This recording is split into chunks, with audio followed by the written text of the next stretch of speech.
What's up? I've been watching a couple of videos and I wanted to share with everybody that has mental health disorders something that was shared with me when I was in rehab. I went to rehab in Avon Park, Florida, and I went to a dual diagnosis center. They deal with not only drug addiction but with mental health disorders. And I'm going to do a sketch on a piece of paper to try to explain something that maybe will help a lot of people understand, because it really clicked in my head when this was explained to me. And it's a really good program that I went to. Got a lot of information, understood a lot about not only addiction but a lot about mental health and my mental health. Especially, we took a bunch of classes that were generalized, and this was one of the generalized classes. And the first thing that was told to me was that I need to understand that dealing with mental health, that mental health is basically the practice of medicine. There is no specific science to it. Meaning, like, if I was diagnosed with type 1 diabetes, there's only 4 different medications that's going to work for me. Okay?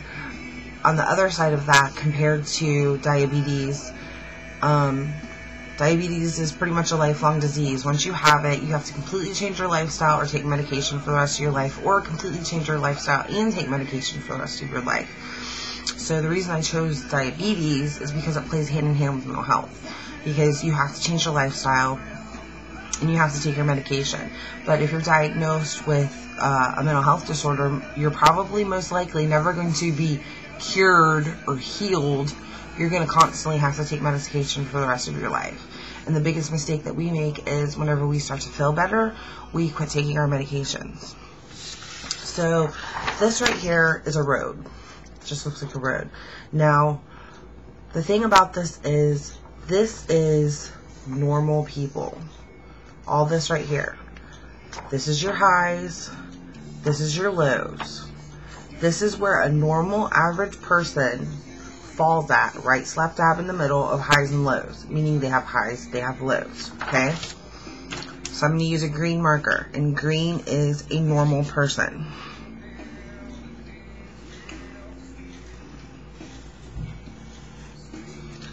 This is how a normal person is. They have highs, they have lows. Nobody is absolutely 100% perfectly level at all points in times. You will have lows and you will have highs. But the difference between a normal person and a person with a mental health disorder is that they stay within this boundary. They don't go above it, they don't go below it. They stay within it. So it's normal to have highs and lows. Okay? Now I'm going to use my red marker for somebody with a mental health disorder.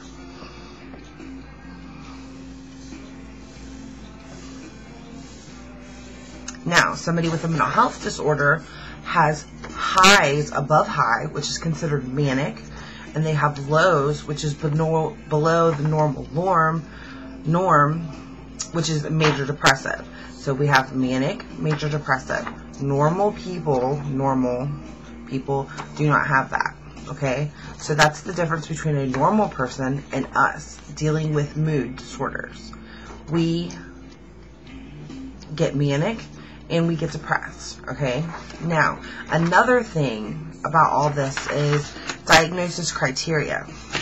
This is how they come up with the diagnosis criteria. I'm going to use my little pink marker here, and I'm just going to make a bunch of little dots. You'll see in a second, just bear with me. But all these little pink dots that I'm making are personality, different parts of personality, different parts of our habits. These are all developed through early childhood, through environment, and your genes, like your parents and all that. Okay, all of these are different personality traits. All these little dots are personality traits. Normal people, they will have their personality traits. I'm going to use the red marker because that's the normal people. They will have groups of personality traits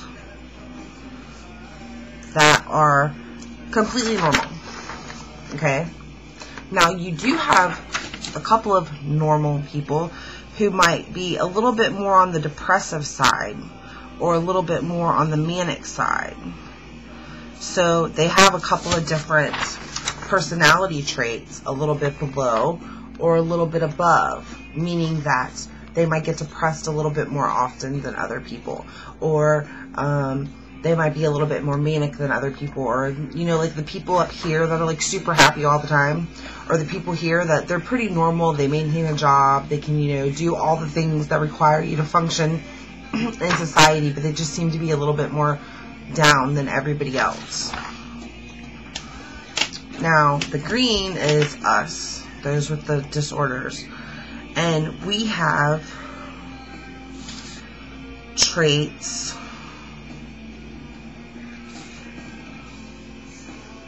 that are more than. Okay? If you look right here, you can see we might have one or two, you know, we do have traits that are in the normal. Okay? We do. Because, well, we just do. But if you notice, we have more traits in the high and the low.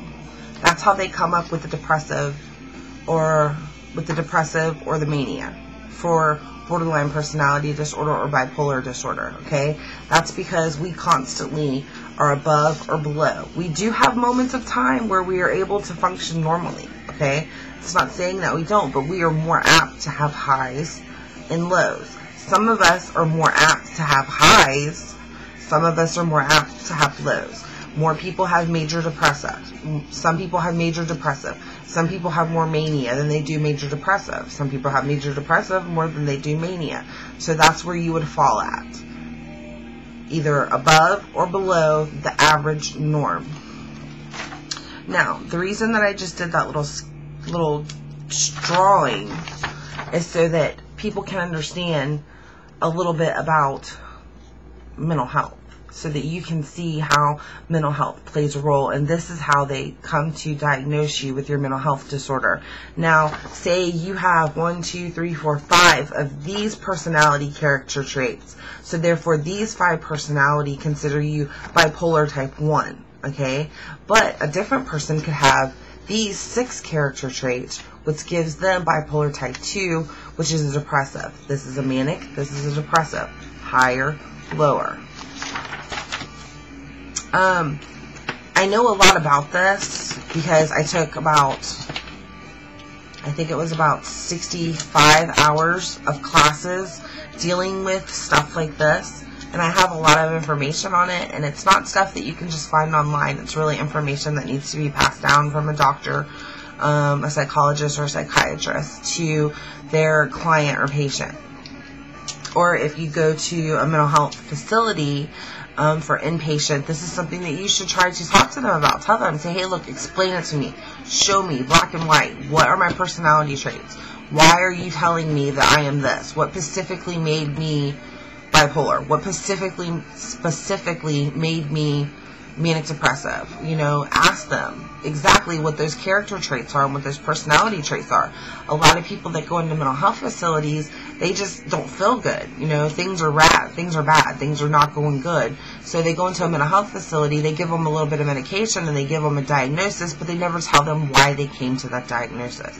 I mean, you can say in your head, okay, I'm not feeling good, you know, things aren't right, but what exactly is it that you did or said that gave them the criteria to diagnose you? So maybe this was helpful to a couple of people, but I've looked at some videos today and a lot of people really don't understand how or why, and so maybe I thought that this would help with the how and the why. So I hope that this helped a couple of you. Peace. By the way, I'm manic, just so you know. I'm manic right now. I'm up here. Alright, thanks. Later.